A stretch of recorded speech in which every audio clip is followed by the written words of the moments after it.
to Church 180. My name is Tony, and I am excited that you are here, and I'm excited to continue on in our new series called Under the Sun, going through an ancient letter, 3,000-year-old letter, written by the third king of the ancient nation of Israel named Solomon.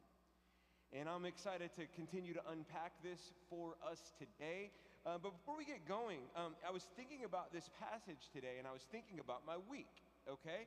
And this week, Tuesday night, we pulled the trigger, and my oldest daughter had been talking about it for a while because we keep the subscription and the TV on at home.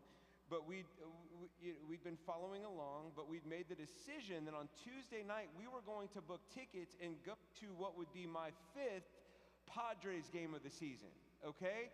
Go Padres. We got a good season going together right now. Got our 70th win yesterday, and go in a couple hours, okay?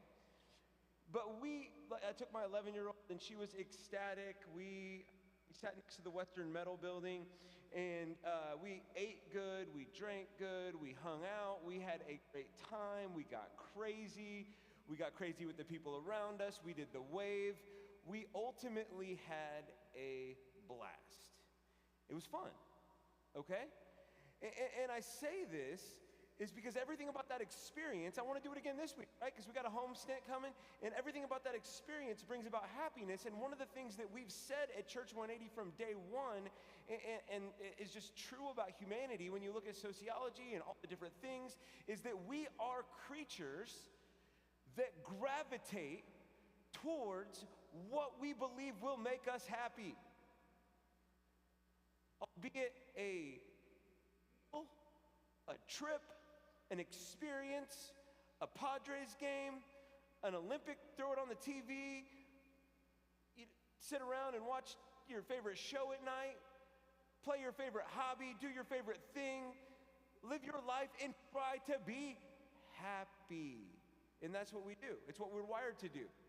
And so what we've said in this series, let me just recap a bit. We're in the series Under the Sun.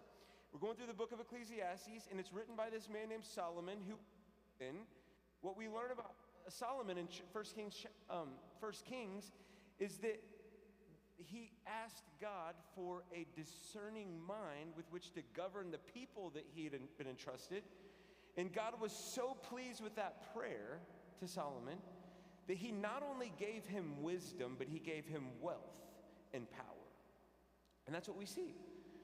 And so God even said it about Solomon. He said, there's never been anyone like him before, and there will never be anyone like him after.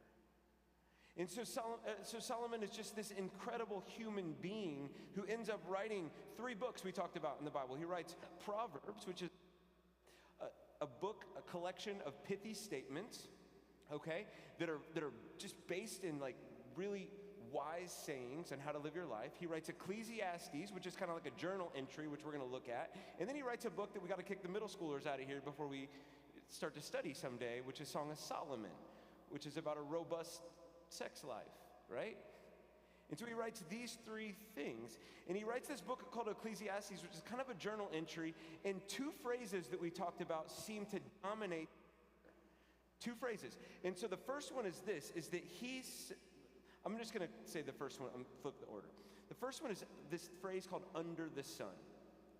And what he's talking about with this phrase under the sun is this idea of life without an eternal perspective, okay? So it's this idea of life without an eternal perspective is this life that we live under the sun. But then he uses this other phrase where he says life under the sun is meaningless. And we talked about that last week. He says vanity of vanities, meaninglessness, like your existence is like a breath, it's like a vapor, it's like a puff of wind, and it doesn't really amount to much. It doesn't. Like we talked about, generations come, generations go. Like news flash, like in like 100 years, you know, like one of the things I was talking about last week is it was kind of sad. Like we had the opportunity to go through, at my dad's house, we were going through a lot of his old photos and different boxes and whatever full of photos, and and we're trying to get him prepared to move from Illinois out here to California to live, here with us and to be out here. And we're going through all of these old possessions, and we're going through all of this old stuff, and we get to these photo album boxes, and we need to make decisions about what he can and can't bring, because we have one U-Haul truck that it's all going to fit in, right? And so we're making these decisions about these photo albums, and literally the decision came down to, like, do you remember these people, right? Like, let's pull out these photos, let's look through it, and it's like, do we remember who this is, right? And if we remembered the people, we kept the photo box. But if we didn't remember the people, there was a dumpster out front. And I mean, it's funny, but someday you're not going to be in a photo box, because we have digital devices nowadays. I don't know why I did this. We have digital devices nowadays. But someday, somebody's going to be flipping through some kind of digital reel and be like, do we remember Tony? Oh, no, we don't. Wait, do we remember that guy?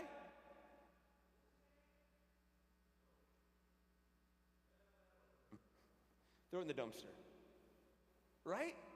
Generations come and generations go, and our life on this planet is but a breath. And that's what Solomon sets us up to see here.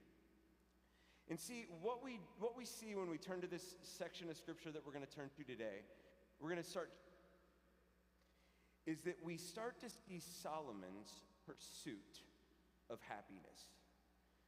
And what we said is this, is we've said that as human beings, we are on a never-ending quest of making decisions that we believe will ultimately lead to our happiness, even the hard decisions. When we exert discipline and focus and determination, ultimately we believe those things will lead us to a happy path as well.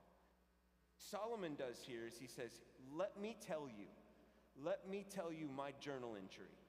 Let me tell you my pursuit of happiness. And as we're going to find out, and I'm going to bring up a bunch of times, his ability to pursue happiness outweighs your ability. You are very limited in the way that you can pursue happiness compared to the way that he can pursue happiness, okay? And we'll do more on that in a minute. But let's do that. Without further ado, we're going to go to Ecclesiastes chapter 2.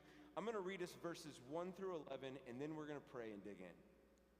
This is what it says. I said to myself, come now, I will test you with pleasure to find out what is good. But that also proved to be meaningless. Laughter, I said, is madness. And what has pleasure accomplished? I tried cheering myself with wine and embracing folly, and my mind still guiding me with wisdom. I wanted to see what was good for people to do under the heavens, under the sun, that could be translated, during the few days of their lives.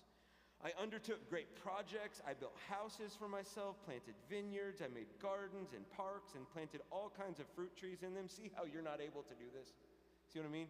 You're watching backyard renovations on HGTV, and he's building vineyards, okay? So I bought male and female slaves and had other slaves who were born in my house. I also owned more herds and flocks than anyone in Jerusalem before me.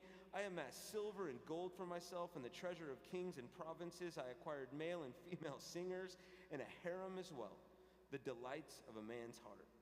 I became greater by far than anyone in Jerusalem before me, and in all of this wisdom stayed with me, and I denied myself nothing that my eyes desired. I refused my heart no pleasure, and my heart took delight in all my labor, and this was the reward for all of my toil. Yet when I surveyed all that my hands had done and what I had toiled to achieve, everything was meaningless, a chasing after the wind. Nothing was gained under the sun. That over these next few minutes, that you use this passage, use this chapter, use these ancient words to penetrate our hearts and to help them come into alignment with what you're up to in our lives and in this world. It's in your name we pray. Thinking about this week, and when you look at this passage and you kind of parse it out and break it down, which I'm going to do in a second, not a lot has changed in the last 3,000 years, has it? Like, not a lot has changed at all. Like, when you look at this, like, we can look at that and it seems a little bit dated, you know, and like, well, I don't pursue happiness this way. But when you boil it down to the essence of what he tried to find to make himself happy, it doesn't fall that far from the tree with what you and I try to make ourselves happy, right?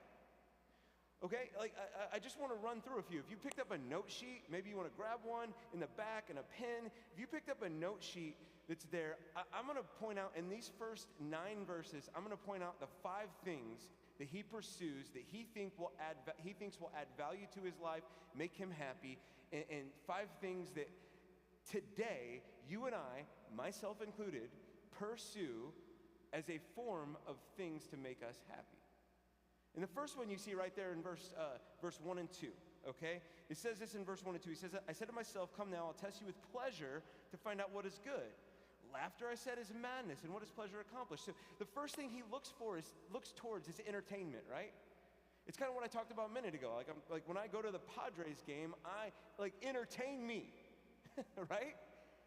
Like, I mean, Tuesday and all, but now I wish I would have got Wednesday's ticket because Jake Cronenworth hit a home run in the first inning, which is a little bit more entertaining than nobody hitting home runs and it being 3-0 at the end. You get what I'm saying? And so what we see from Solomon is he tried laughter. We see it down a little bit in like verse 8 or whatever. He actually, on a different level than you or I, he hires concerts to come to his house, right? He tries to figure out ways to entertain himself and to please himself in this form of entertainment. I think about this today, and like, we have video games, we have late night shows, we have entertainment news, right? Netflix, Padres games, social media, comedy clubs, real clubs. The list goes on and on and on and on with ways that we pursue entertainment in the form of what we think will add value to our life, add more meaning to our life, and entertain us. Because life will just be a little bit better if I'm a little bit more stimulated and entertained, right? So we see that in verse 1 and 2. Verse 3, right? He gets right to the heart of me, right?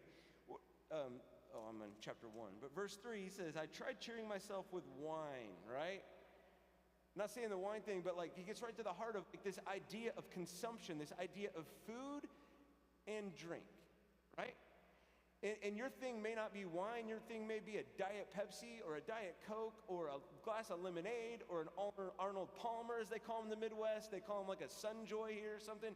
I don't know. Like, I don't know what your thing is. I don't know, like, if you're a foodie like me and you're thinking about, like, what we're going to cook today, right? Like, later on. Like, it's Sunday, y'all. Sunday's my day to, like once this whole thing wraps up, it's like, I don't know what I'm going to put on what barbecue. But something's going on one of my ashamedly 4 barbecues at home this afternoon, right? It just is. Because you got to have the gas, the charcoal, the flat top, and the pellet, right? Like, you got to have all of them. And I think about this, and he tries cheering himself with this, and we like all kinds of different things because we believe that something about what we're going to eat and something about what we're going to drink is going to add value and make our lives a little bit better. And I put in my notes here, like, this is so much me that I had to swear off, like, buffets, okay? Like, I don't go to Fogo de Chao. I don't do the all-you-can-eat sushi. I don't do a Korean barbecue. I don't do these things because I got a problem. And that problem is not being able to walk the next 48 hours after I leave based on how much I like the food. How much I feel like I need to get my money's worth, right? And so he does that. The third thing that we see out of this passage is he says, I undertook great projects, right? I built houses, right? He's got the lake house. He's got the beach house. He's got the house. He's got the river house. He's got the houses for himself that he built. And so the third thing I think we see here is we see this idea of achievement, right? This idea of achieving things, accomplishing things, getting beyond this. He built houses, he built parks, he built wineries. And this is ingrained in you and I from a young age, isn't it? That we find value, we find meaning, we find purpose in achieving and accomplishing things. And that can be the sports that we sign up for as a kid that we carry through. It could be what were, achievements on those sports teams. It can be the grades that we get at school.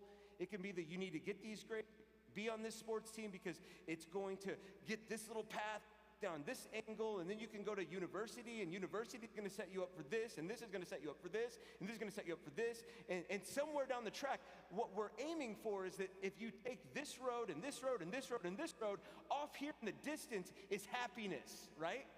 If you achieve, eventually you'll be happy with what happens. And it's ingrained in us. It's who we are from a young age. It's sports grades, it's gamified entertainment, right? Like we actually have to have entertainment nowadays that gets gamified where we level up and we achieve or accomplish something in the entertainment that we have, right? It's acceptance into schools, clubs, it's our careers, it's promotions, it's raises, it's purchases, it's renovations, it's accumulation of wealth, it's nest eggs. We could go on and on and on. We are an achieving and accomplishing society. And if you work in a profession like I work in, this is really hard because I like to achieve and accomplish as well. But when it comes to Church 180 and when it comes to ministry, very little ever gets accomplished. Or it does. But it's just like you're always working on something, and it never feels finished. And so for me, it's like I don't have it anymore, and I miss it. And some of y'all are like, you can come do it for me. And it's like, no, I'm not going to do this. But I used to just love to mow a yard, right? You fire up the mower, and you go back and forth, and eventually you're done. And it looks great. I mean, I'll geek out too. Like I used to, when I mowed back in New Zealand, I'd try to get the golf course design, let's go back and forth this way and let it lay like this, and you know what I mean? It's the best one around. And we just are people who love to achieve and accomplish. And I love, you might miss this if you're just kind of going on, but he says, I made reservoirs to water groves of flourishing trees. And then in verse 7, it says this, I bought male and female slaves and had other slaves who were born in my house. And you almost see this switch flip with Solomon where he's like, I tried achieving, I tried accomplishing, I tried planting national parks and vineyards and houses, and I tried all these things.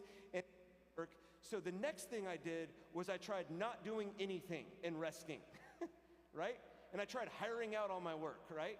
And I'll call the contractor, I'll show up at Home Depot, the thing, and I'll hire the people, and they'll come, and they'll do all the work for me so I can sit in a hammock and rest, right? And so we see entertainment, we see food and drink, we see achievement and accomplishment, and then fourth, we see this idea of rest. And I just know for many of us, we come into this room today, and we think that if we can just get to the weekend, right, then we'll get some rest.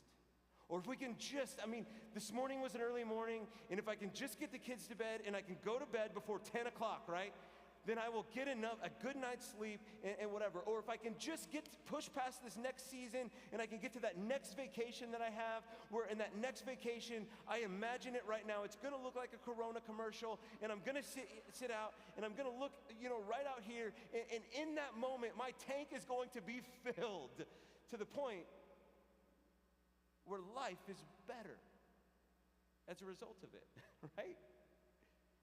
And that's how we live our lives, thinking just around the corner, just push hard and I achieve, then rest day is coming. I can rest. We see that there. And then the last thing we see here is a powder keg. But he says this, I amassed silver, gold for myself, the treasure of kings and provinces, acquired male and female singers, and a harem as well, the delights of a man's heart. And so we see that Solomon had 1,000 women. That's right, 1,000. He had 1,000 women. He had a harem.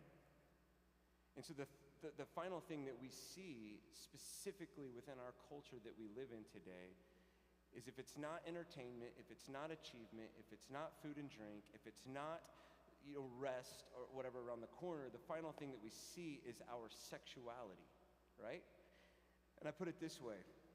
This is in either realizing our sexual identity or satisfying our sexual desires, which is so interwoven into our culture because our culture believes that if we fulfill our sexual desires or we discover our sexual identity, that around that corner and around that bend, we will arrive at a more centered, more whole, more purposeful, better life. And so Solomon's saying, y'all, I tried it all. I tried everything. He says this in verse 10. Well, let me just say this. These are the things that we look to in our life to add meaning. These are the things we look to make our lives better. This is what we want for our kids, and this is the purest form. These in their purest form are good. But the thing I have to draw your attention back to is verse 10, and he says this, I denied myself nothing that my eyes desired. I denied myself nothing. See, I've already said this, but our limitations are much more than his limitations. He had the power, he had the money, he had the wisdom and the discernment to push these things past levels that we're able to. Y'all, we're limited in our entertainment, right? Most of us, our entertainment, if we're honest, that we can afford most of the time, not every night, whatever, is our TV subscription, right? He's not limited in that. He's not limited in his food and drink, right? He can go to whatever store he wants, order whatever he wants, eat whatever he wants, and do whatever he wants every single hour of every single day. When it comes to his sexuality, he's got 1,000 women, right? When it comes to his achievement, what he was able to do, when it comes to his rest and the way he was able to take that, could literally hire everything out, and he could do it. So he just said he denied himself nothing. And here's the thing, okay? Or let me call this the hamster wheel of society, right? We talked last week about how many of us, our lives are like a hamster. We're like, just over here, I'm gonna be happy. Just over here, I'm gonna find meaning. Just over here, and everything. But the hamster wheel of our life is that with these things, okay, these 5 things that we just talked about, with these things, we experience pleasure. Minimally, we do.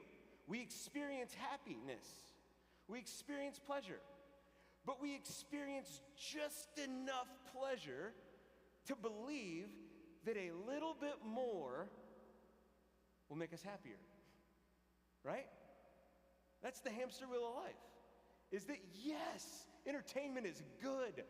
Laughing is great. Yes, food and drink are amazing. And so is rest and achieving and sex and all these things are amazing. But we believe that just a little bit around this corner with a little bit more whatever right here, we'll have arrived at a better life.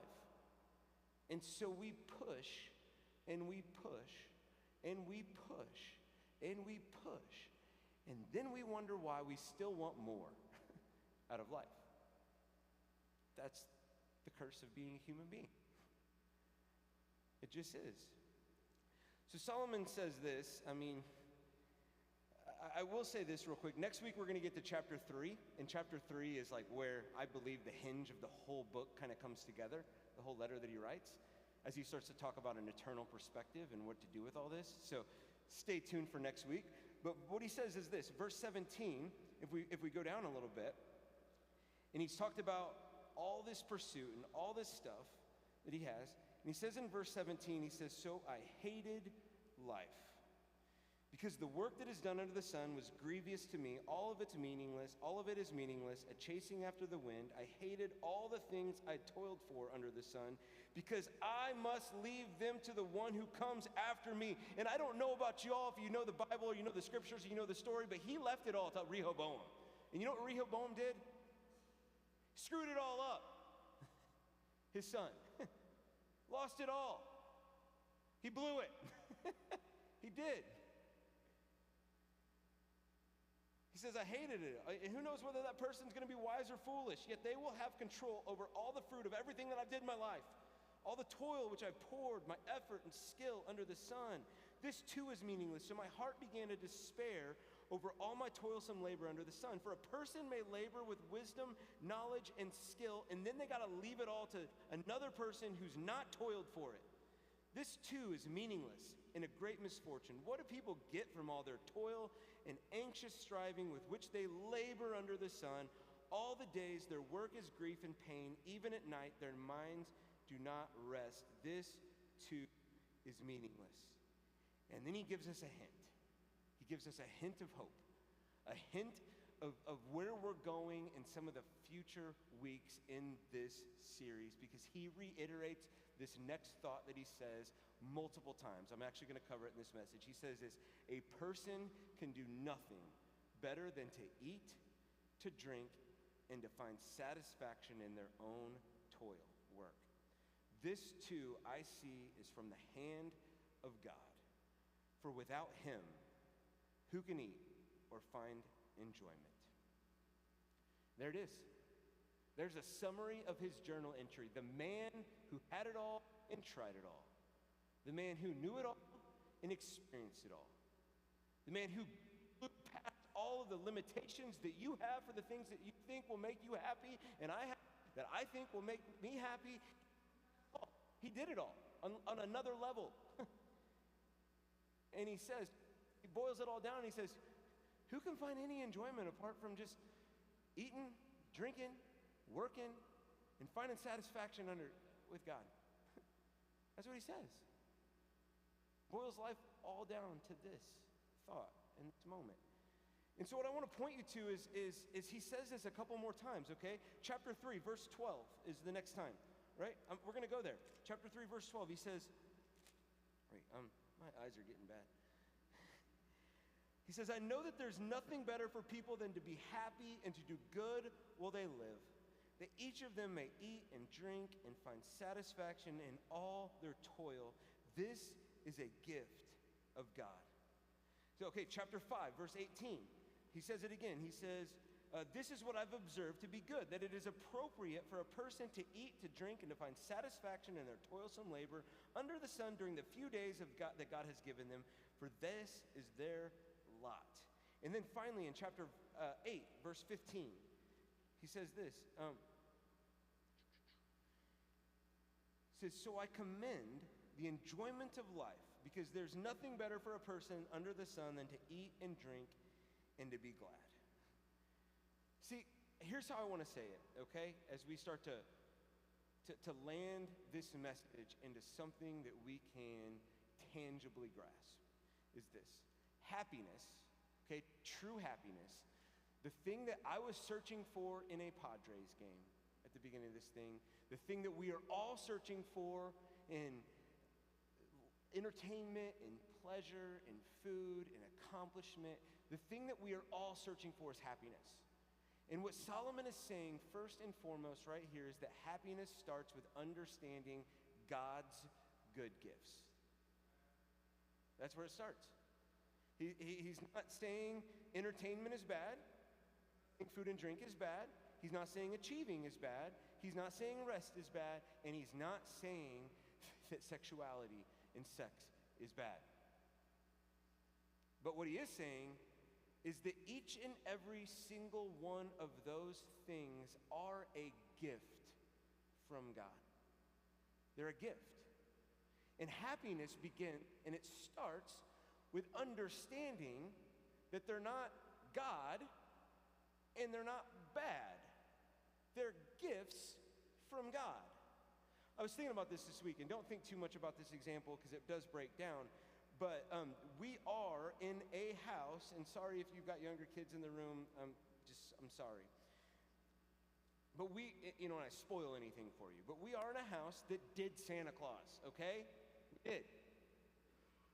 And our problem, too, is that we are not around family, so we don't have all these staggered Christmases that, whatever. We got like the one big Christmas, and everybody ships their presents out from Illinois in the past. And so we've got ridiculous amounts of presents sitting under the tree, right?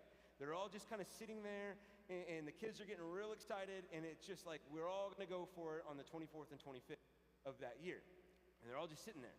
And so inevitably, Kelsey and I don't have to get them a lot because there's just so many presents there from family that have been shipped in for this one moment.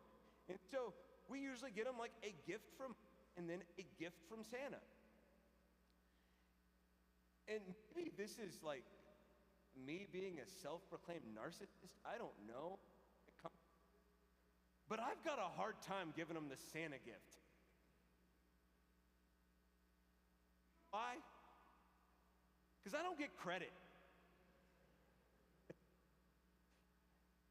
I can't believe imaginary whatever dude in red with a beard.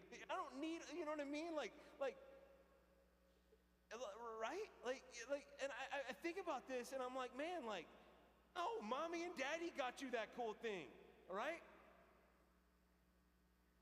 And I don't know where I'm going with. Once again, I said that this breaks down a little bit. The next illustration I have for you doesn't break down as much. But this one breaks down.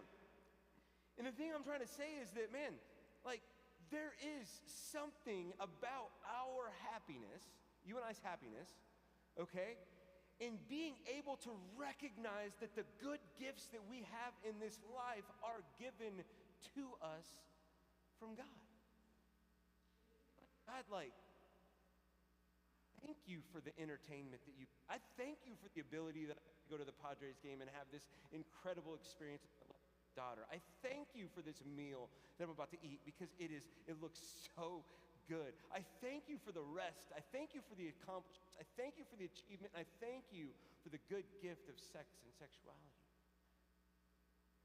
And I really do believe happiness begins with understanding these are not God, and pursuing them without God is going to be the life under the sun that we find no pleasure and satisfaction ultimately in. But whenever we recognize that these are good gifts from God, and we thank Him for them, then we are at the beginning of actually finding the happiness that we are trying to find to begin with. Does that make sense? Are we clicking here with this? See, in the second thing and the last thing I would say is this, is these are great gifts from God while we're here living our short little lives on the planet. But happiness starts with understanding their gifts from God, but happiness lasts by experiencing God's good gifts with His guidelines, right? It does.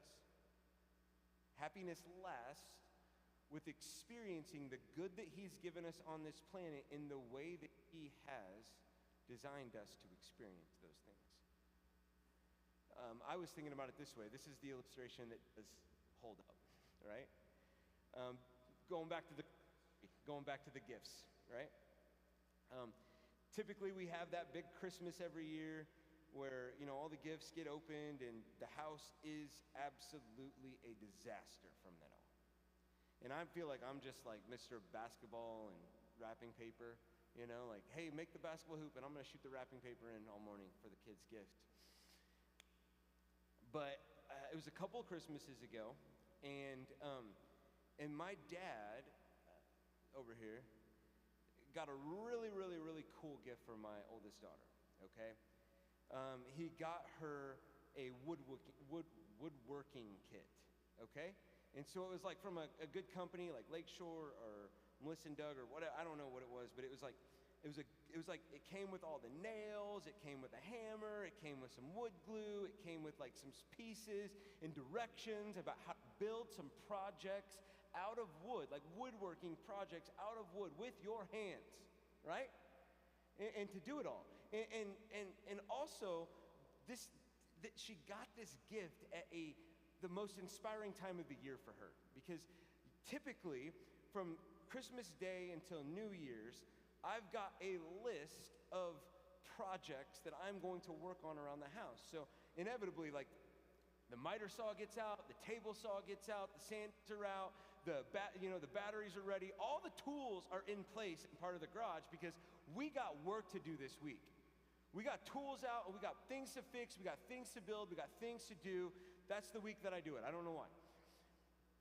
So she catches this inspiration from me, right?